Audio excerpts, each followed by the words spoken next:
Hello everyone, welcome to my channel. और आज हम लर्न करेंगे ब्लैडर कैंसर और cancer of the urinary bladder.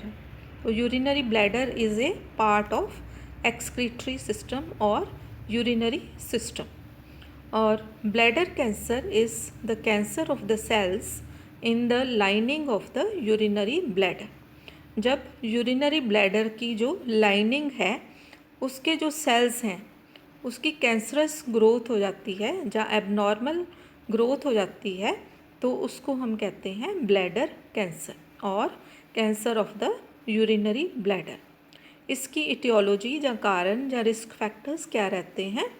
First है क्रॉनिक स्मोकिंग। अगर कोई पर्सन क्रॉनिक स्मोकर है, जहाँ बहुत लंबे समय से स्मोकिंग कर रहा है, तो उसके कारण भी ब्लैडर कैंसर के चांसेस बढ़ जाते हैं। Then tobacco use. अगर कोई पर्सन बहुत ज़्यादा तंबाकू का यूज़ करता है, तंबाकू का सेवन करता है, तो उसके कारण ब्लैडर कैंसर के चांसेस बढ़ जाते हैं। Next obesity. अगर कोई पर्सन बहुत ज़्यादा ओबीस है, जहाँ बहुत ज़्यादा वेट उसका बहुत ज़्यादा है पर्सन का, तो उसके कारण ब्लैडर कैंसर के चांसेस बढ़ जाते हैं। Next hypertension. अगर कोई पर्सन बहुत ज़्यादा उसका ब्लड प्रेशर बहुत ज़्यादा हाई है, जहाँ पेशेंट को हाइपरटेंशन है, क्रॉनिक हाइपरटेंशन है, तो ब्लैडर कैंसर के चांसेस बढ़ जाते हैं। Next occupational chemical exposure. अगर किसी पर्सन की ऑक्यूपेशन में ज़्यादा केमिकल एक्सपोजर होता है, जहाँ कार्सिनोजेंस जो कैंसर कारक एलिमेंट्स हैं उनका ज़्यादा एक्सपोजर होता है, जहाँ हैवी मेटल्स जो हैं उनका ज़्यादा एक्सपोजर होता है, उसके कारण भी ब्लैडर कैंसर के चांसेस बढ़ जाते हैं। Then radiation exposure. अगर किसी पर्सन को बहुत ज़्यादा रेडिएशंस का एक्सपोजर होता है, तो उसके कारण भी ब्लैडर कैंसर के चांसेस बढ़ जाते हैं।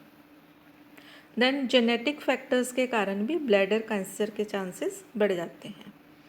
Then long term use of non steroidal anti inflammatory drugs का अगर बहुत ज़्यादा लंबे समय से यूज़ कर रहा है कोई पर्सन, उसके कारण भी ब्लैडर कैंसर के चांसेस बढ़ जाते हैं। तो ये है इटियोलॉजी और risk factors of the bladder cancer. Then इसके साइंस एंड सिम्टम्स क्या रहते हैं? सबसे पहले तो है लो बैक पेन।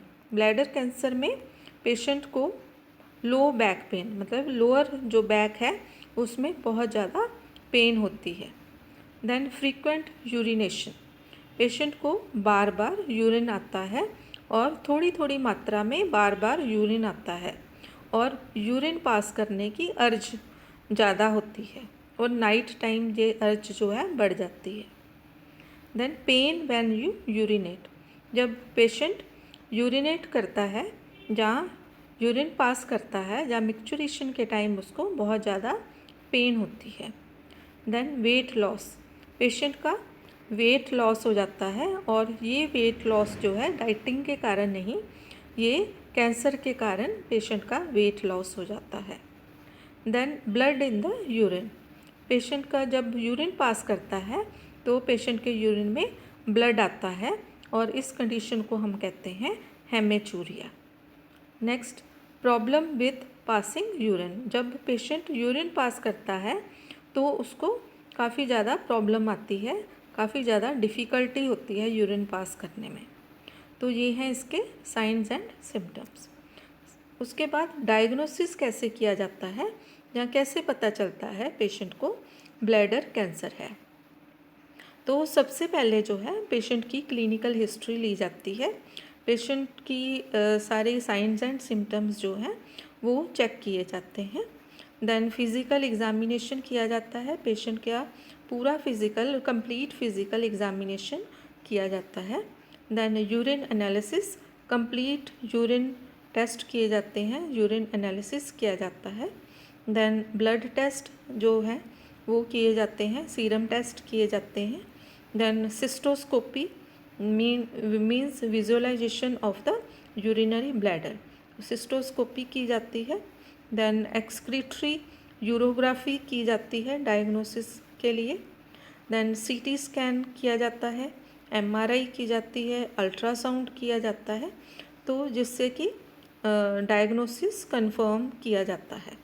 तो पेशेंट को क्या कंडीशन है, पेशेंट के कैंसर की क्या स्टेज है, वो डायग्नोसिस कंफर्म किया जाता है। और डायग्नोसिस कंफर्म होने के बाद पेशेंट की जो भी स्टेज है कैंसर की, पेशेंट की जो कंडीशन है, जहाँ पेशेंट की जो ओवरऑल हेल्थ है, उसके बाद उसकी ट्रीटमेंट जो है उसको कंडीशन को ध्यान में रखते हुए, स्टेज को ध्यान में रखते हुए पेशेंट की जो ट्रीटमेंट है वो स्टार्ट की जाती है।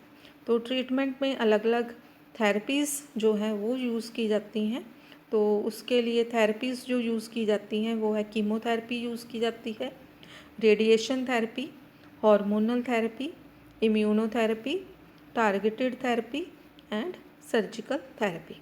ये सारी थेरेपीज़ जो हैं, इनमें से जो भी पेशेंट की कंडीशन के अकॉर्डिंग है, कोई एक या फिर कोई 2 या 3 थेरेपीज़ जो हैं वो इकट्ठी यूज़ की जाती हैं। तो ये है ब्लैडर कैंसर। तो आज की वीडियो में इतना ही। Thank you so much.